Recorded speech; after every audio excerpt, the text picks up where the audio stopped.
وَلَقَدْ يَسَّرْنَا الْقُرْآنَ لِلذِّكْرِ فَهَلْ مِن مُّدَّكِرٍ۔ بسم اللہ الرحمن الرحیم۔ آج ہم سورہ بقرہ کی آیت نمبر 6 سے پہلے لفظی ترجمہ کریں گے اور پھر انشاءاللہ تھوڑا سا اس کو ایکسپلین کرنے کی کوشش کریں گے۔ اعوذ باللہ من الشیطان الرجیم، بسم اللہ الرحمن الرحیم۔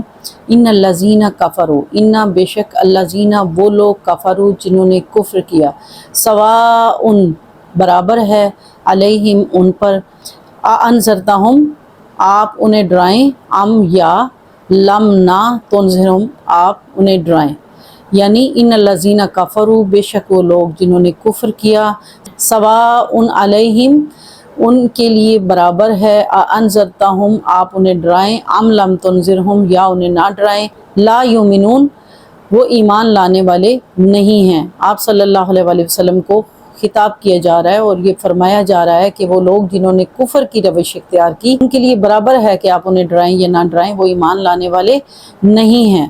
فرمایا ختمہ مہر لگا دی، اللہ تعالیٰ نے، علی پر، قلوبہم ان کے دل، ختم اللہ علی قلوبہم اللہ نے ان کے دلوں پر مہر لگا دی، وعلی سمعہم واو کا مطلب اور، علی پر، سمعہم ان کی سماعت ان کے کان، وعلی سمعہم اور ان کے کانوں پر بھی کیا لگا دی، مہر لگا دی، وعلی اور پر، ابصارہم ان کی آنکھیں، غشاوۃ کا مطلب ہے پردہ، اور ان کی آنکھوں کے آگے پردہ ہے، ان کی آنکھوں کے سامنے پردہ ہے، وَلَهُمْ اور ان کے لیے عذاب عذاب ہے، سزا ہے، عظیم بہت بڑی، ان کے لیے بہت بڑا عذاب ہے۔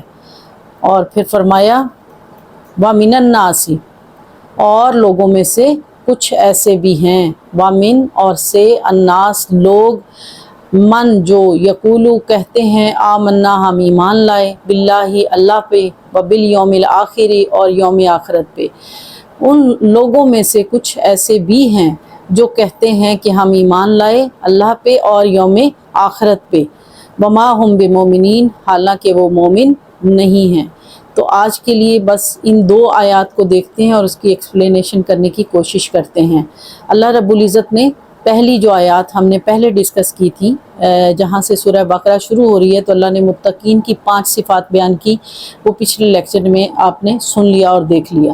اب اللہ رب العزت ایک دوسرے انسانوں کے گروہ جو کہ کافر ہیں ان کا ذکر کر رہا ہے، بس ایک لائن میں اللہ نے ذکر کر کے ان کا ذکر ختم کر دیا کہ وہ لوگ جنہوں نے کفر کی روش اختیار کر دی، آپ صلی اللہ علیہ وسلم کی حوصلہ افزائی کی جا رہی ہے، آپ کی ڈھارس بندھائی جا رہی ہے کہ آپ دل برداشتہ نہ ہوں، وہ لوگ ایمان لانے والے نہیں ہیں، آپ انہیں ڈرائیں یا نہ ڈرائیں وہ ایمان لانے والے نہیں۔ کیوں ایمان لانے والے نہیں؟ کیونکہ ختم اللہ علی قلوبہم وعلی سمعہم وعلی ابصارہم غشاوۃ اللہ نے ان کے دلوں پر مہر لگا دی اور ان کی کانوں پر مہر لگا دی اور ان کی آنکھوں کے سامنے پردہ ہے کہ وہ دیکھ نہ سکیں، وَلَهُمْ عَذَابٌ عَظِيمٌ اور ان کے لیے دردناک عذاب تیار کر کے رکھا ہے۔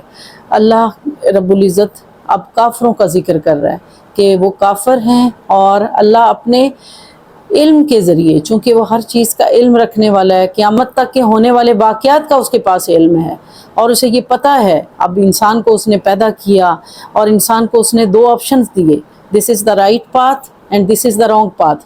آپ کی مرضی ہے کہ آپ کون سا راستہ اختیار کرنا چاہتے۔ اس کا مطلب یہ نہیں ہے کہ انسان مجبور ہے، انسان اپنا خود مختار ہے، اللہ نے اس کو مرضی دی، اس کو عقل دی، اس کو عقل سے فیصلہ کرنے کا پورا حق دیا اور اس کو 2 راستے دے دیے۔ اب اللہ کیوں کہہ رہا ہے اللہ نے ان کے دلوں پہ مہر لگا دی، ان کے کانوں پہ مہر لگا دی؟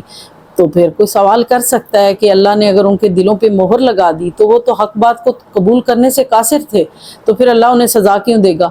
اس کا مطلب یہ ہرگز نہیں ہے کہ اللہ نے پہلے دن سے ان کے دلوں پہ مہر لگا دی۔ اس کا مطلب یہ ہے کہ اللہ رب العزت نے ان کو پورا چانس دیا، اور اللہ چونکہ قیامت تک کے ہونے والے واقعات اور جس نے جو کچھ کرنا ہے اس کے پہلے سے علم میں ہے، اس لیے اللہ کو پتہ ہے کہ جب میں نے یہ 2 راستے ان کو دیے تو یہ وہ لوگ ہیں جو اس سیدھے راستے پہ چلنے کی بجائے دوسرے راستے پہ جائیں گے، جو اس نبی مکرم صلی اللہ علیہ وسلم پہ ایمان لانے کی بجائے کسی دوسرے راستے، کسی دوسری ڈگر پہ چل نکلیں گے۔ تو اس لیے اللہ نے فرمایا کہ چونکہ اللہ کے علم میں پہلے ہی تھا کہ یہ لوگ ایسا کریں گے، تو اپنے علم کی بنیاد پہ اس کو پتہ تھا۔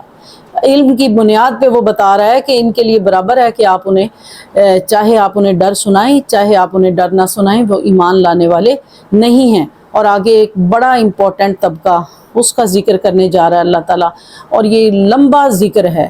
لمبا ذکر کرنے سے ہی آپ سمجھ جائیں کہ اللہ تعالیٰ ان کی کتنی نشانیاں بتا رہا ہے، کھول کے ان کو بیان کر رہا ہے، تاکہ دنیا میں کسی بھی وقت میں کسی بھی دور میں ان کو پہچاننے میں ہمیں کسی قسم کی کوئی دقت اور پریشانی نہ ہو۔ اللہ رب العزت فرما رہا ہے وَمِنَ النَّاسِ مَن يَقُولُ، لوگوں میں سے کچھ لوگ ایسے بھی ہیں، ایک طبقہ ایسا بھی ہے جو کہتے ہیں ہم ایمان لائے اللہ پہ، جو کہتے ہیں ہم ایمان لائے آخرت پہ۔ بڑی قابل غور بات ہے، وہ دو ایمانوں کا ذکر کر رہے ہیں، اللہ پہ ایمان لائے اور آخرت پہ ایمان لائے۔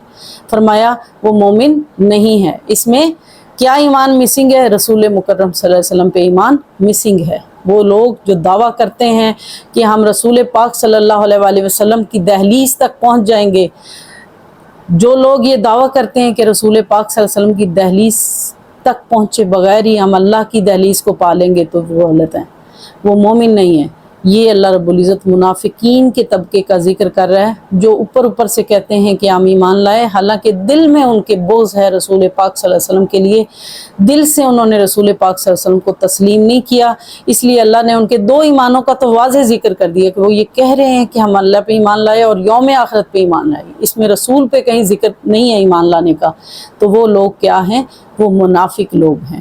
اور آگے منافقین کی کوئی تقریباً 12 آیات اور آ رہی ہیں جس میں اللہ رب العزت نے منافقین کا ذکر کیا ہے، ان کو کھول کھول کے بیان کیا ہے، اس لیے کہ ہم کسی بھی دور میں ان کو پہچاننے سے قاصر نہ رہیں۔ انشاءاللہ نیکسٹ لیکچر میں ان آیات کو ایکسپلین کرنے کی کوشش کریں گے اور سمجھنے کی کوشش کریں گے کہ اصل میں منافق لوگ کون سے ہیں۔ وما علیہ الا البلاغ۔